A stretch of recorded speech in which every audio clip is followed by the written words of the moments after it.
يا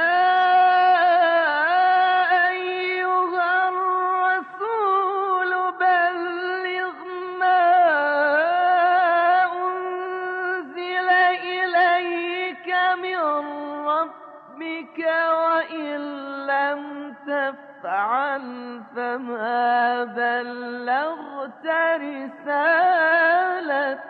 السلام عليكم ورحمة الله وبركاته. الحمد لله الذي خلق النور من النور وأنزل كتابه بالنور وأرسل رسوله بالنور ويخرج الناس من الظلمات إلى النور.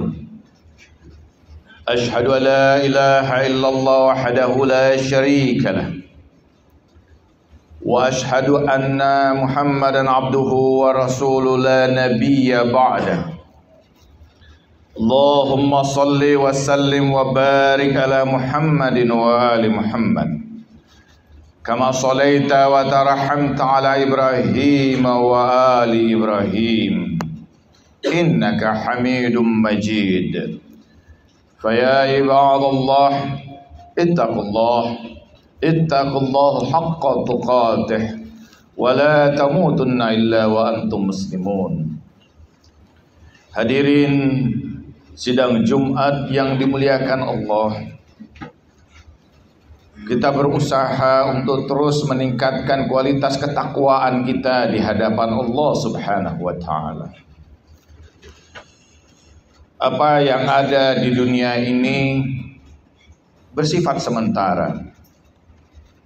Perjalanan waktu kehidupan kita terjadi begitu singkatnya. Betapa banyak saudara-saudara kita, orang yang kita kenal, baru saja bersama kita, tiba-tiba dipanggil Allah Subhanahu wa Ta'ala. Di ujung kehidupan kita akan menyaksikan perjalanan kembali seluruh prosesi kehidupan yang telah kita lewati. Tetapi kita akan merasakan betapa singkatnya semua terjadi. Allah Subhanahu wa Ta'ala bertanya kepada Uzair yang telah diwafatkan selama 100 tahun. Sebagian riwayat mengatakan ditidurkan selama lebih dari 100 tahun. Allah bertanya, kam labistum?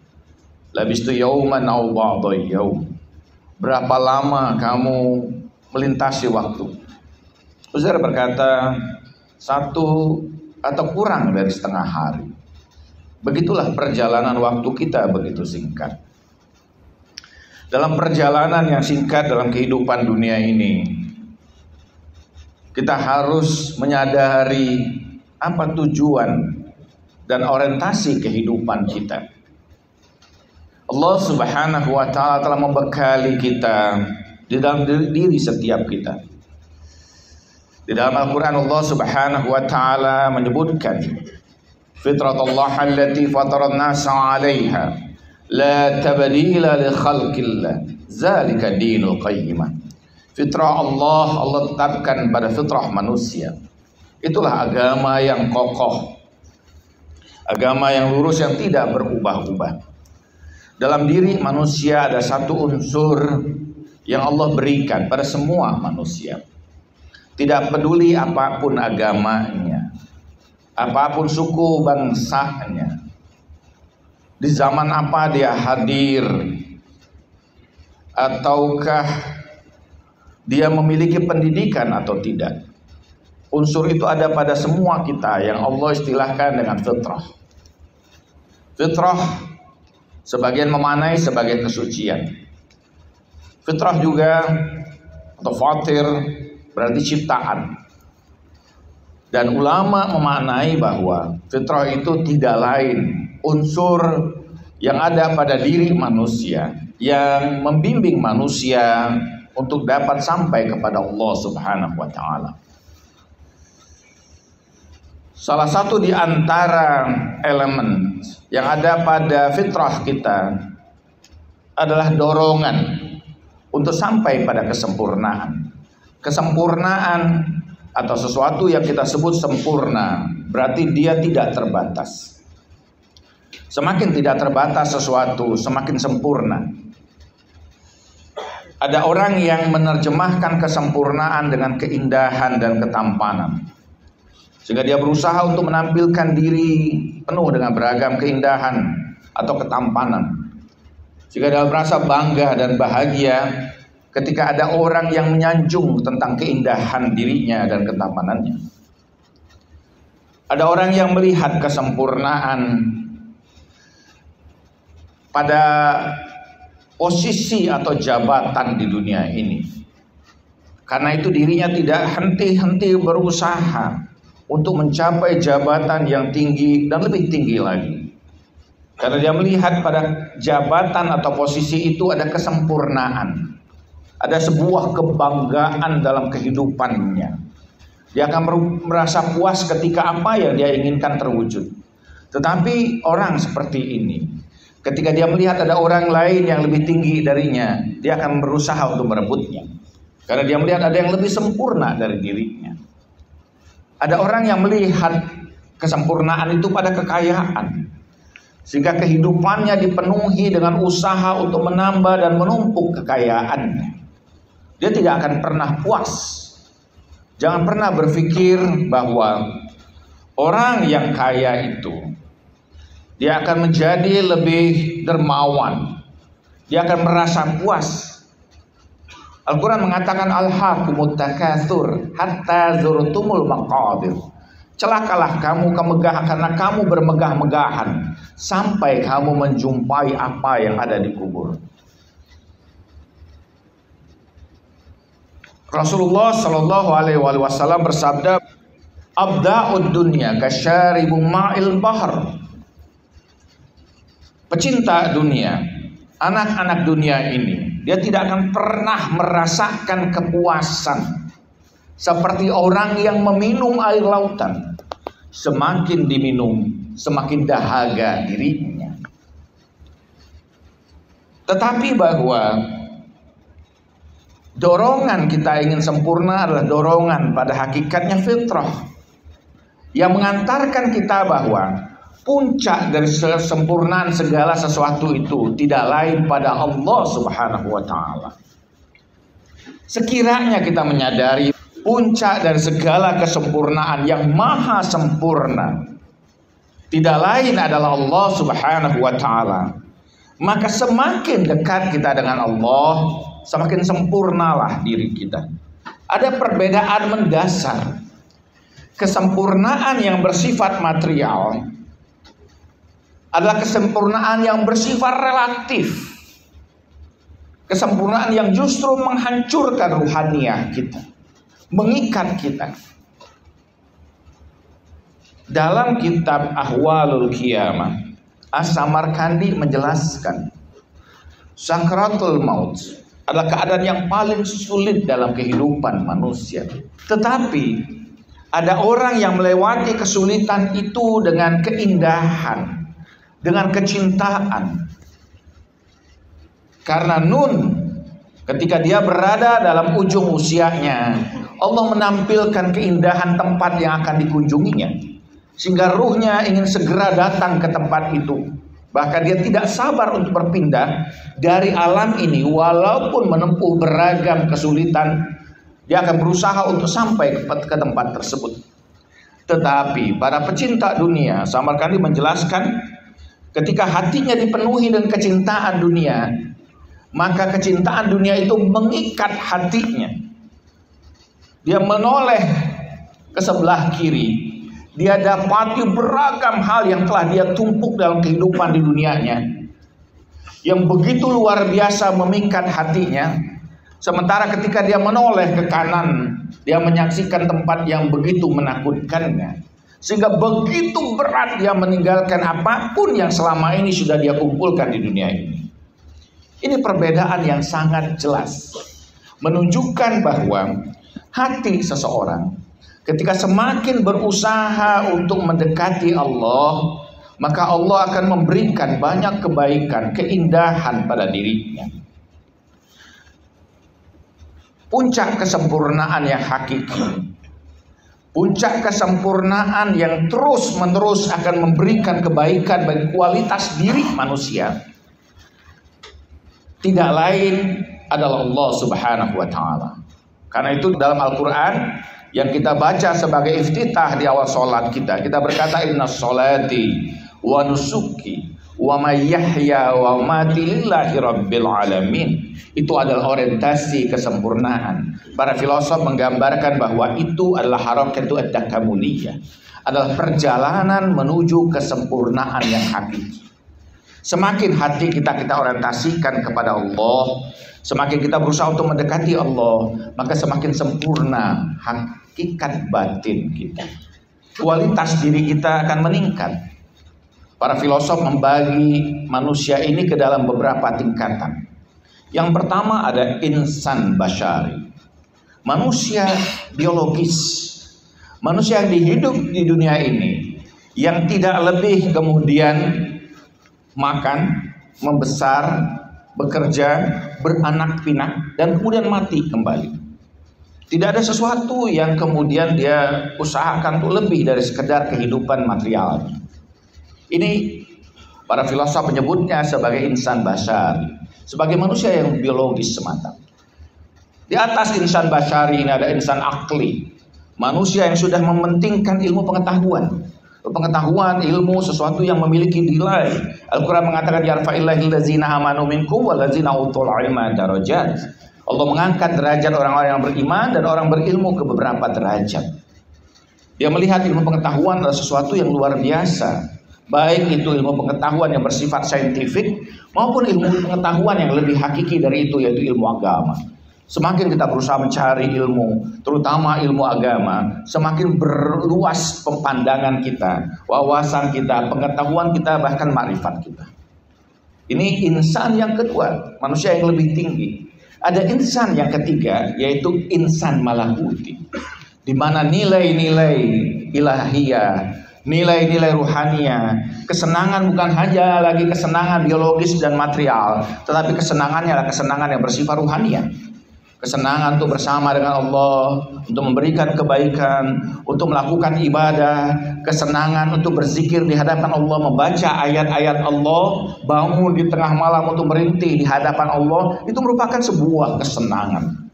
Membahagiakan manusia yang lain, membantu orang-orang yang sulit dan menderita, ini kesenangan-kesenangan yang bersifat ruhania.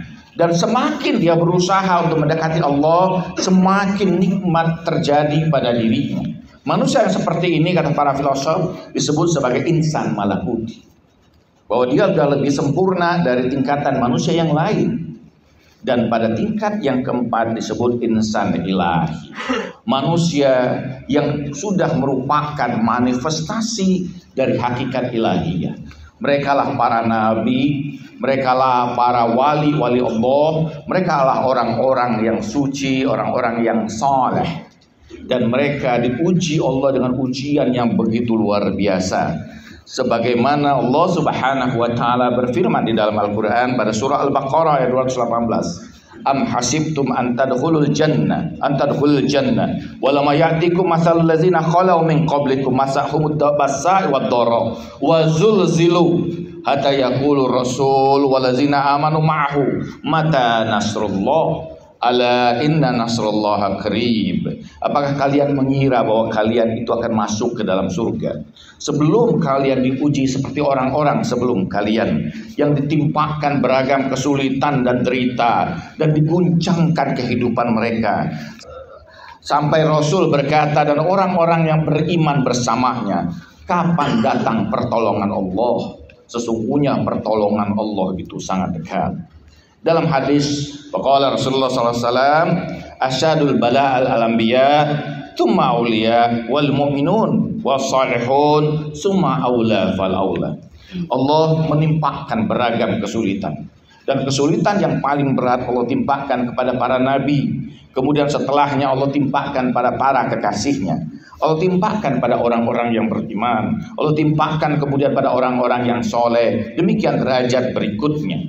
Allah timpakan beragam ujian dalam kehidupan kita pada hakikatnya agar kita semua sampai pada kesempurnaan hakiki. tidak lain dalam ujian, dalam cobaan, dalam derita, kita merasakan saat kita yang paling dekat dengan Allah. Karena kita tidak merasa lagi sebagai orang yang hebat. Kita tidak merasa lagi sebagai orang yang luar biasa. Kita bergantung penuh kepada Allah Subhanahu wa Ta'ala. Di saat itulah sebenarnya jiwa kita menyempurna. Mudah-mudahan dalam perjalanan singkat kehidupan kita ini, kita selalu berusaha untuk menyempurnakan diri kita dengan mendekatkan diri kita kepada Allah Subhanahu wa Ta'ala. Barakallahu li wa lakum wa nafa'ani wa iyyakum bima fihi wa zikril hakim. Aqulu qawli hadza wa astaghfirullah wa rabbi wa rabbukum fa'budun. Allahumma shalli wa sallim ala sayyidina Muhammadin wa ala ali sayyidina Muhammad.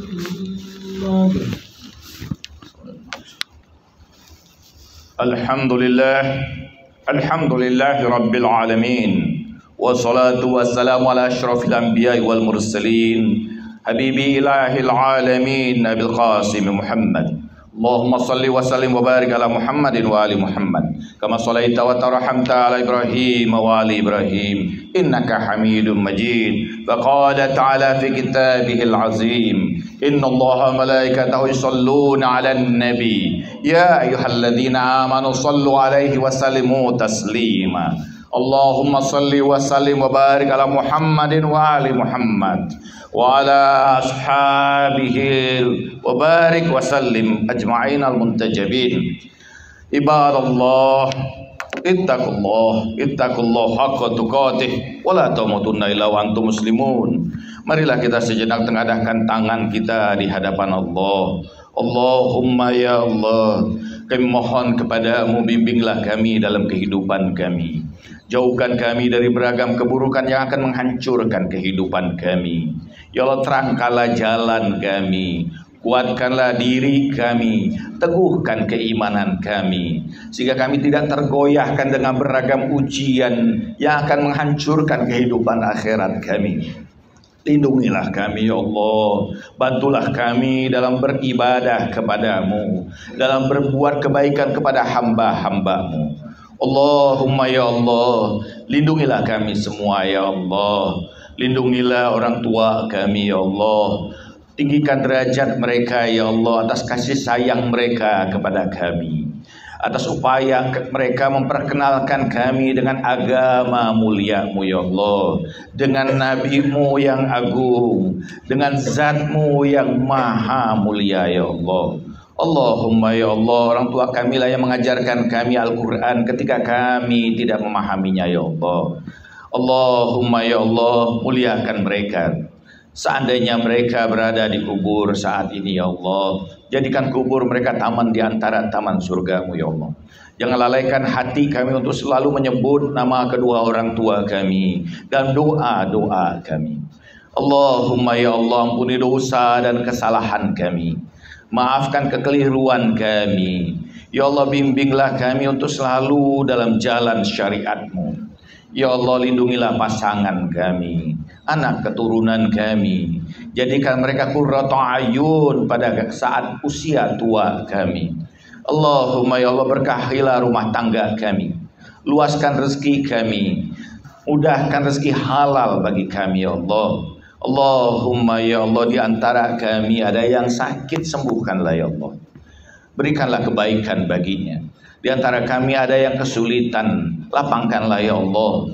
Di antara kami ada yang ditimpa beragam persoalan, anugerahkan kesabaran baginya ya Allah.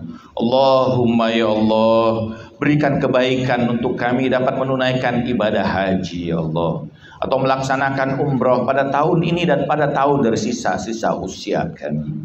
Ya Allah, menangkanlah kaum muslimin, menangkan atas kaum kafirin yang berusaha untuk menghancurkan Islam. Kuatkanlah para mujahidin dalam perjuangan mereka ya Allah, menegakkan kalimatullah yang ulia. Allahumma ya Allah, berikan keberkahan bagi saudara-saudara kami yang syahid. Allahumma ya Allah, hanya doa yang kami mampu sampaikan untuk mereka ya Allah. Doa agar mereka selalu Kau lindungi dan berikan kemenangan bagi mereka ya Allah. Allahumma ighfir lil mu'minina wal mu'minat al-ahya'i minhum wal amwat innaka sami'un qaribun mujibud da'wat fa ya qadiyal hajat ibadallah innallaha ya'murukum bil 'adli wal ihsan wa ita'i dzil qurba wa yanha 'anil fahsya'i wa munkar wal baghi ya'izukum la'allakum tadhakkarun wa la dzikrullahi akbar aqimis shalah.